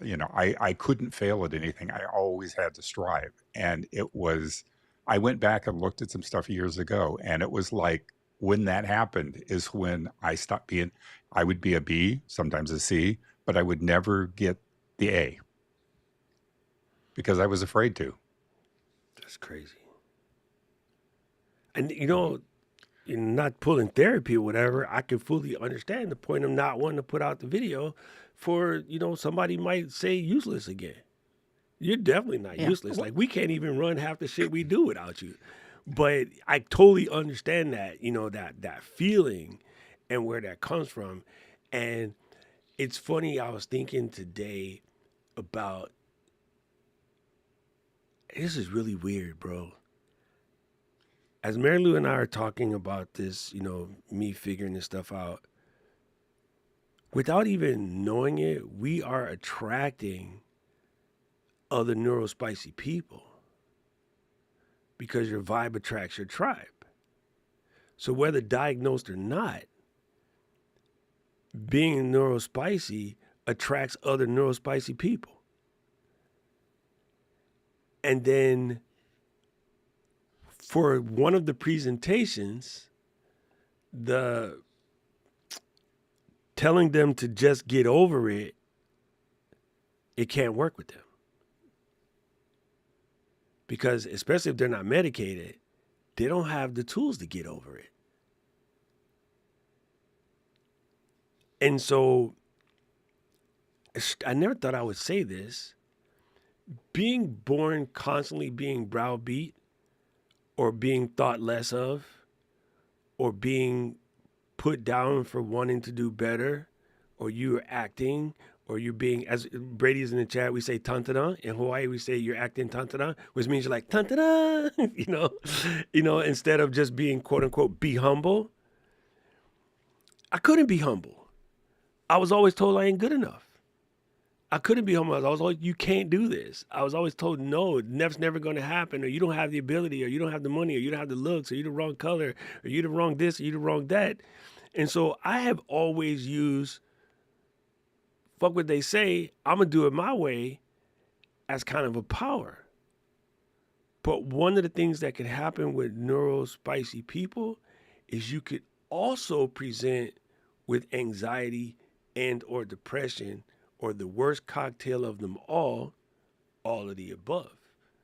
Like one of our dearest friends has all three in like, girl, why did you order the freaking plate lunch? You should have stuck. Panda said you want 3 choices. You're like, fuck, I'll take 3 choices and some egg rolls. It's like, no, bitch, you're supposed to get the panda bowl with 1 choice, And when you tell that person to get over it, like they spiral because they lack the tools. Yep. And hey, again, like I said, my 12 steps of I'm sorry, to Gretchen's point, it wasn't that I was trying to abdicate my responsibility when I was telling people just to get over it. I was speaking from my experience. My experience was I had the tools. But what made me go seek help, what made me go seek a doctor, was now that my age is catching up to me, my memory is not the memory. I had an eidetic memory.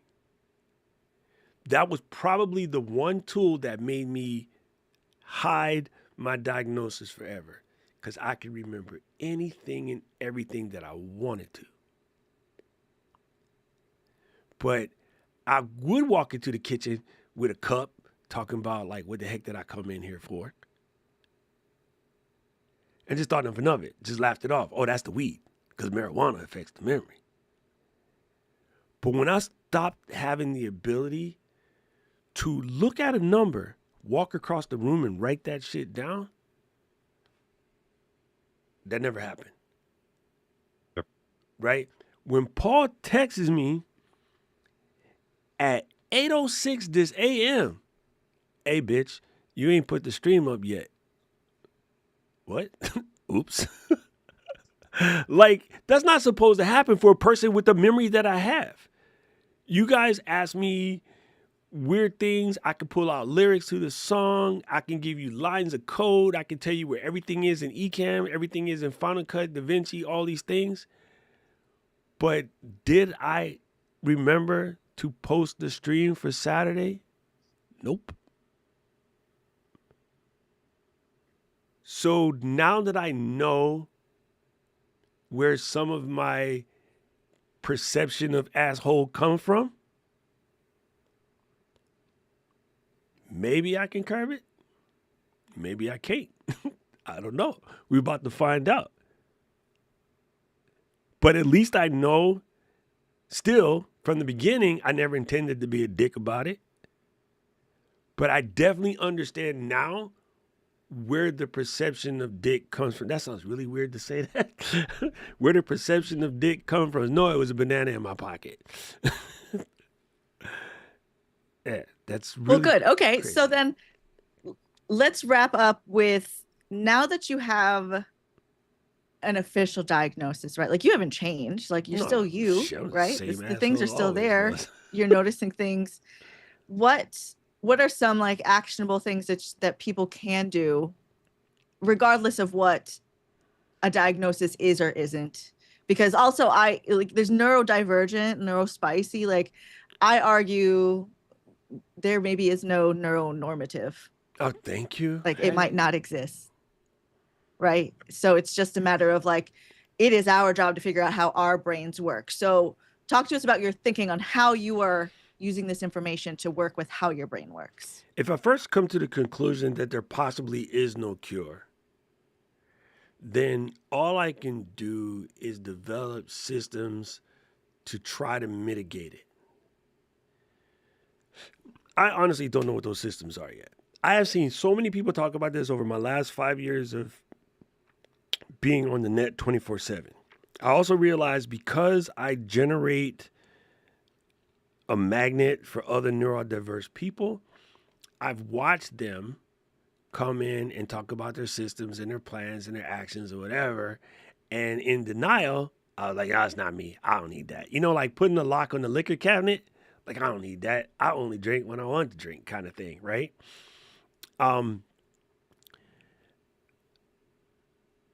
What I'm going to do is study and share as in when? Is that how you say it, UK? As in when? Right? As I study, as and when I get it, I'll turn around and share what I learned, because if I share what I've learned, I'm more likely to adapt it. And then hopefully, I don't think there's a one blanket system. It just doesn't exist. Otherwise, we wouldn't have this problem. So when I find tools, I'll just say like, hey, here it is. Because I wrote something to Jill. I'm pulling my notes. I wrote something to Jill the other day, which was absolutely hilarious to me. And it, you're gonna laugh when you hear this, people. You're gonna laugh, Gretchen. You're gonna laugh specifically because I said I finally figured out something about me that I think I kind of should have known a long time ago, but I ain't done it yet. It goes, I'm having this weird like production thing, right? Like, what's her name? That girl on this side, Mary Lou. Mary Lou says, look, I'm in my input mode instead of output mode. Okay. So I need to go get me a system. Let's check the internet. So I go to the internet and then I see a system. Ooh, that's a cute system. I like that system. $297? Fuck what you heard. I got $297. Let's buy that system. Try the system out for 3 days. Man, fuck this system. And repeat. I wrote that to Jill and she's like, oh my God, this is relatable like 1000%, because we all did it. Like some of us in this party right here, we done it. And so I'm like, yo, maybe because there ain't no system, gangster, maybe I would just share what I learned, see how it relates to content creating, because I have to keep it relatable to content creating. I also know that a lot of people, once you pass a certain vintage, you're not going to go get the diagnosis. Like, because what is it going to do? Like, what is Paul going to get the diagnosis do for him? Nothing. Do he have any? Absolutely. Because we're friends. We all see it, right? When I'm going through, like, learning things about it, I'm like, oh, Mary Lou. I'm like, oh, Gretchen. Like, Gretchen be in class. We talking. She got paint all up shit. She painted her keyboard the other day. But it's not disrespectful to be painting while we in the Zoom. That's Gretchen taking notes. Gretchen takes notes with a freaking paintbrush that looks like a clay lizard with dots on it. With other kind of crazy stuff she comes up with. And I'm like cool with it because that's just how she went, right? So like, I don't know what the systems are. And Jill, what is up, family? How are you? This is my buddy right here. We met at Macstock. And like, I don't know what the systems are, man. Like, I just don't. I'm late to this game. I think I kind of ignored it for too long because I thought I was too cool for that. But this is going to sound weird. And Paul, if this is disrespectful anyway, you're allowed to yell at me. I almost feel like Mary Lou mentioned it a bit ago. That counselor who yelled at you and tried to make you feel bad was maybe closeted. I almost feel like the hyper butch athlete that went all the way through all of the butchy type man shit and then figured out like in his 30s after he's married with 2 kids that he was gay. Yep. And I know this happened because it Or happened to just my saw something that he can't accept, right? yeah. Like So I know just this happened some to my reflection. friend. Like as soon as the last one graduated from college, dad was like, "Okay, now I can tell you." Right? Maybe I did the similar type situation with everybody's neurodiversity, just assuming I didn't have it, even though all the symptoms were there, all the hallmarks were there. And I'm like, yeah, everybody does that. No, not everybody does this. Like now that I went and got tested, and then she even said it in the funniest way possible. Like, how the heck did you get here this far and be relatively successful without the tools? I'm like, I don't know. I just kind of figured it out. Because we're survivors. We come But from places where I'm we like, must. exactly. Like I come from not, so we always learn how to do with, right? You know, that's Paul. Like Paul is such an engineer. The one that just went to get another beer. That is such an engineer that when something is broken, he come up with a way to fix it without like high levels of training and education and degrees and lies about how you somehow better. Paul can actually fix it. There's people with charts and certificates and whatever, they can't fix a damn thing because they could pass tests. So I think in a way we just develop systems, and now my age is catching up to me. My systems don't work. So now that I know what it is, I'm gonna do whatever I can. Here we go again. To save the people. Shit. Go for it. It's fine. We already know. All right, I'm going into Captain Save-A-Hole mode then. I'm gonna go back to try to save the people who can't otherwise go get the therapy or do whatever. But let's argue that that is how you have been dealing with your way of thinking forever. Yeah. Is going into save-a-hole mode. Yeah. So naturally, you're going to take this information, you're going to metabolize it, you're going to live it, and then you're going to share because it might actually help someone. Like this is your problem solving in action, right? Yes. And it's a new problem. So it is kind of like, all right, this is exciting. This is a new puzzle to solve. And it maybe can help someone else. But what I want everyone to take away from this is not that like everybody's neurodivergent, you need to go to the doctor for this. It's not necessarily. Actually, It's some people shouldn't take kind the to medicine because of honestly, okay, if you're hypertensive or you have diabetes or whatever, the medicines that exist right now ain't really good for you. You know what I mean? So even for me, I can't take Addy every day. It will crank my high blood pressure up. But on the days where I know, like we about to have the ECAM lock ourselves in a room all day, oh, trust you me, I had to. Because we had a 4-hour session. Yo, we knocked that session out in 2.5 hours. Because we was all, Caleb, Jill, and I were all medicated. And Katie and Paul didn't lose their damn mind. We got in and got out. And they're like, thank God them idiots took their medicine.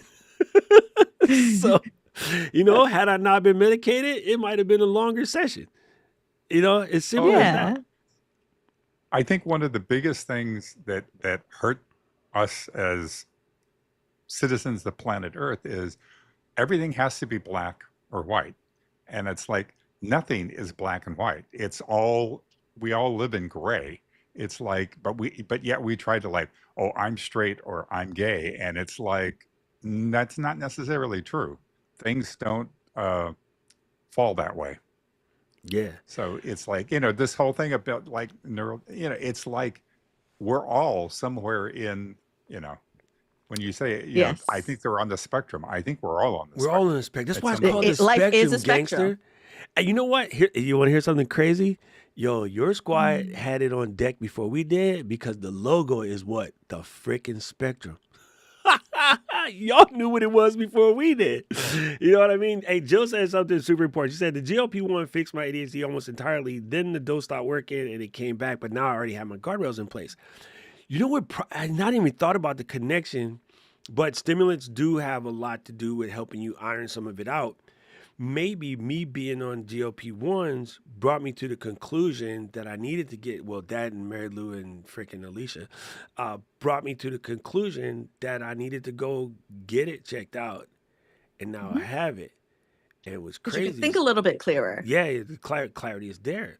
And I have been fighting for 2 years to get to this point of clarity. And it's kind of crazy. And Wixie says something super important about adapt and improvise. I honestly think that going to basic training at 17 and then spending like my formative adult years in the army set me up with systems that worked until they didn't.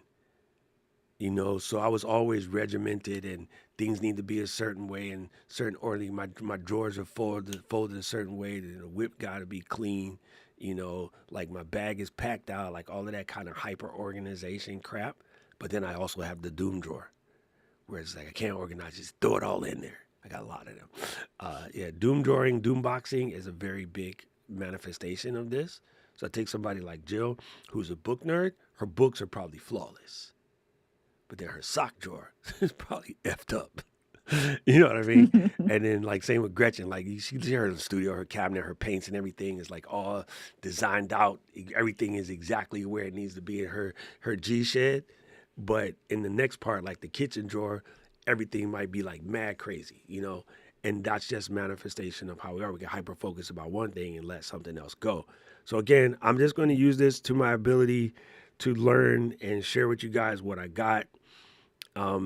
I don't think at our age there's any fixing, but we all have that favorite chair or couch or something that has a repair patch on it, but that's yours. Can't nobody take it from you.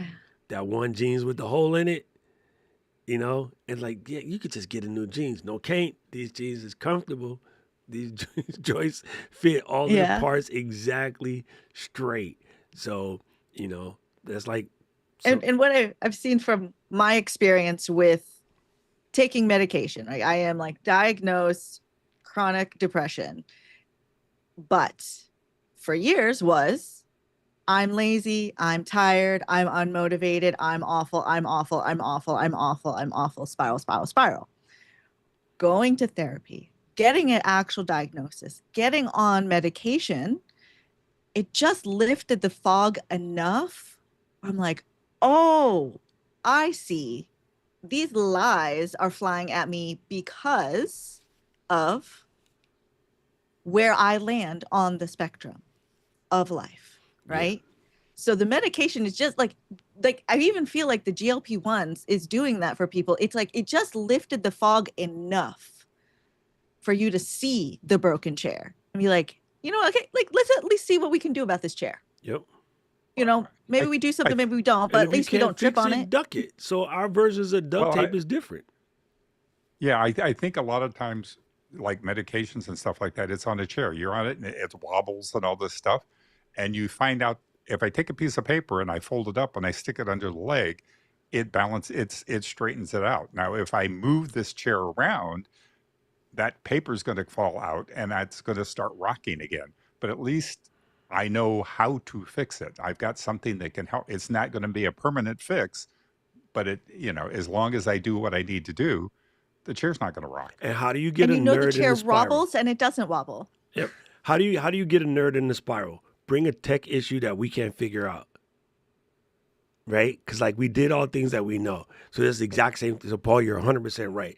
Our version of that is I'll use even for Paul. Like his version is he got an error code 0011. Under normal circumstances, I move this switch and it works. I done put 7 switches in this bitch and it's not going away, right? I've tried everything. I took out parts that I didn't even supposed to take out and it's still coming back. Like, what the heck is it? I tried the new sensor. I tried the new whatever. Occasionally, there's one machine that is just possessed and you got to let it go. It's just a rarity. And if you can't fix it, I'll put it on a camel and carry it across the desert. Put it on the camel and carry it across the desert is right. Like it just happens. So if there's a situation that comes about, let's just reframe it. You know what I'm saying? I'll figure out what to do with it. This dryer can now become a planter outside. You know what I mean? This motor can get repurposed to run something else. And these metal pieces of aluminum can get scrapped into something else. I'll take all the other parts and sell them to people that need the other replacement parts that I know pass, my tests. Like maybe you just got to like divide it up and scrap it, come up with another plan. And so again, I don't know if we're going to be able to fix anything. I don't think it's about fixing. I think it's I don't about think there's anything to understanding, fix. awareing, and coming up with the tools that make it work however that manifests for you. And so again, willing to die on the sword. And I think as you were talking about it, Mary Lou, and you're like, well, that's just you. I think it's because I got bullied for being different at home, at church, and at school.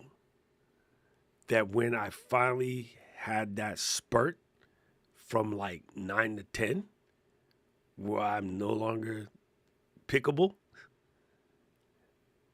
I became the protector so that no one else ever has to get bullied. You know what I mean? When And then so I still got bullied at home a little bit, but that was just from being the dude, right? That was from being the outsider in my own house, kind of speak. But in the same token, realizing the beatings that they took, I know where the beatings came from. It was never really about me. But I didn't learn that until I was older. But it was never really about me. Because being a single black mama in the early 70s, especially when you're highly moving up the chain and everybody is pissed at you at work because she's not supposed to get promoted, but equal opportunity or affirmative action or civil rights, now let them go. She wouldn't get that position if it wasn't for that. Like, I know now what all of those noises sound like in her head. I would gladly take the ass whoopings I took because they were like, I just got to give it to somebody else because I caught them. Yeah, I and caught everybody's strays doing the everywhere. best they can. Yeah, right. Right. Well, All we got is what we know, and we can react. But then now that we do know better, we can do the best with Do this the new best with this, information yeah. on how we deal with everyone else and ourselves. Yeah. Right. I, I think one of the things 40 years ago when I stopped drinking, I think I had the biggest revelation. It's like you can't fix things necessarily, but you understand how to work. I know that if I go out and have a drink, I'm going to be an alcoholic again. I'm going to start drinking and all this. I can't stand the taste of it, but it's like I know I will jump back. It would be very easy for me to jump back on that wagon. So that I can't fix, but I understand how to work with it. I know what to do, what not to do, and that type of stuff. And I think that's the key with all this stuff is you can't necessarily be fixed. You know, you can't take it away, but you have to accept it and learn how to work with it and how to, you know, keep it in check and stuff like that. It's like you're not going to be perfect. You just have to understand who you are, your quirks, and how to work with those quirks. Dope. Now we know when they give drink tickets, I'm going to take the extra ones from Paul. Like, both of us are gonna be like, Paul, Paul, hook it up. Hook it up, G. I always give he's mine just away. gonna rip it in half, and he's like, you guys fight over it. Yes, it's Paul, go order a whiskey.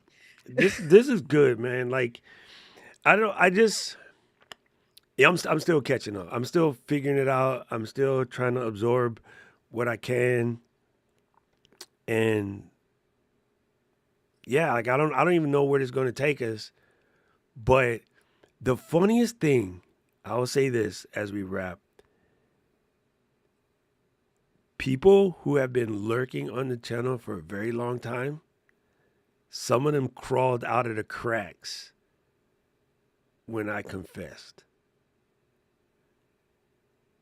It's so crazy. Because I feel seen, right? Yeah, And that's why it's yeah. important to share this stuff. So I'm really proud of you, and I'm proud of everyone here who ever shares anything that feels a little bit vulnerable, because it has been, right? I'm sure coming up, it was like, if you knew this, you would have to hide it. It would be like, you are the shame of the family. Do not tell anyone. We cannot look at this. We can't talk about this. But it's different because we need to know that these things exist, that we are all different. Like, we can all share this now and be like, oh, that is interesting. Or like see something in yourself that maybe you hadn't addressed. And that just makes us all better people, better creators, better friends, a better community. So I'm proud of you. I'm proud for everyone else. Even if you're thinking about getting vulnerable, I'm proud of you for considering it, because it could help someone. Yep. Oh man. Cool. We back. All right. We Over back there, in. way over there is Paul Duncan, Mr. Moderator. Yes, and you can find him not making making a videos, video. but he will be in the background. See, I told y'all, me and Mary Lou are like in the same brain path. I was about to say the same Actually, thing. I am making videos. Okay, good. Oh, Hey, we good. don't want to know Okay. about that Good. channel, dude. OF. I do. Let's go. P Dunks. Go to Oh, no. of.com/P No, Dunks and you're gonna see Paul's feet. just for friends, you can get away with a lot more. Yes. Why do you? Yes, I'm yes, not gonna yes, ask yes. why you know this. This is a family show. Anyway, I'm Doc Rock. You can find me all over the internet at DOCROCK. And I'm Mary Lou Mandel. You can find me all over the internet at Mary Lou Mandel. This is a great conversation. Thank you. Man, listen. You've been unstuck. You have been Find me behind unstuck with creators Unstuck, Doc Rock, and Mary Lou Mandel. Oh, what'd you say, Paul? And Paul Duncan. No, I said, and you'll always find me standing behind Doc. Yeah, you can tell because he's taller than me. Well, not for long. As he starts to shrink down, we're going to see you. Oh my God. Listen, thank you guys so much for coming through for the absolutely weird episode. But you know what it is. You got to do it No, sometimes. this was appropriate. And as we say around here, see you. All right, I'm going to stop the recording. La, la, la. Oh my God. Dude, family, like that was good. Thank you, Drew. Brooklyn, you definitely wind it back. Just watch it. You get to hear me act a fool for a little bit. But yeah, dude, it's crazy. It's super. I just thought of something. You and Paul were talking when we were working on our album. My bandmates just get so irritated with me because we were going to the corner to write our lyrics, and we're gonna come back in like 20 minutes and see what we got so we can work on the song. And I would have Doc. And that was it. Like my paper would be just like nothing. And it's because when we get to the corner, we're supposed to be silent. And a lot of times the beat is looping, right? So you have your headphones on like Lou, and the producer just playing the beat over and over again. And you're supposed to be writing your rhymes. I never write jack. And CJ and Ace would be so pissed at me. But then I was like, well, I'm just go in the booth and noodle and see what we come up with. And I would spit bars. And they were like, damn, it's dope. Write it down. I have no idea what I said. So the producer would literally have to play pause while I write down what I said. So then I can turn around and practice it. But I never could actually write lyrics. But I could freestyle like nobody's business. And it's funny, while the beat be playing in my head, instead of bars coming through my head, it'll be like, man, I wonder what we're going to do tomorrow. Like I'm thinking, and then, oh, by the way, this beat would go really good in my next set. So I could take this song and then mix it with this song. And then like, oh, I've gotten the remix planned out. And just like, oh, I got to go to the dry cleaners and pick up my, oh, damn, I wonder if we should order a pizza. I bet your pizza be, oh, damn, Ace don't like mushrooms. You know what? I don't like mushrooms neither then. I'm going to order a deep dish. Like, ooh, you know what? Chris Tucker and Jackie Chan is coming out. I'm going to just go and buy tickets. I'm going to call the movie phone and I'll buy tickets to the theater. So after we finish rehearsal, we can just go to the theater and we'll get pizza from there. Oh, that's going to be a minute. Maybe I should still order pizza. Like this, the whole time the beat is, this is my head, right? And then we would be done and they were like, how the hell is it that you can never write these lyrics down? Everybody used to be mad at me because studio time costs extra because of me. Well, I was like, well, if I could just pay for it. So like, it's not a big deal. But they would be like, man, well, you wasted money on that. We could have spent it on something else. And I was just like, as long as people need to restock these joints, we good. So it's funny. I could never write that mess down. And now I know why. I don't know why that popped in my head when you and Paul was talking about at the ending. But like, it's really crazy. And so to this day, you know, we need to write a script for some commercial or whatever. I was like, never mind. I'll just do it. Here you go. It just comes out. Just like Yolanda and her fake, when Yolanda can do a video of any of us unscripted really, really quickly, ask Yolanda to make a video for herself. She can't do it. She'll be like, look, this is all you got to do. Look, I'm Paul Duncan. Hi, welcome. I'm Paul Duncan, Mr. Moderator. And Yolanda can do us so good. It's hilarious. We just laugh in class at how good she can do it. And then she'll crack the mic and be like, welcome to Ravens Talk with Yolanda. So she's on the same level with me. You know, you need the pressure in order to in order to excel. All right, he's done. He can't talk. All right, I got to scoot. This was Me a too. wonderful topic. Thank you, people. Thank you for this. I Thank you appreciate for sharing everyone. this kind of stuff. All right, love you guys. Bye. Bye, y'all. Bye.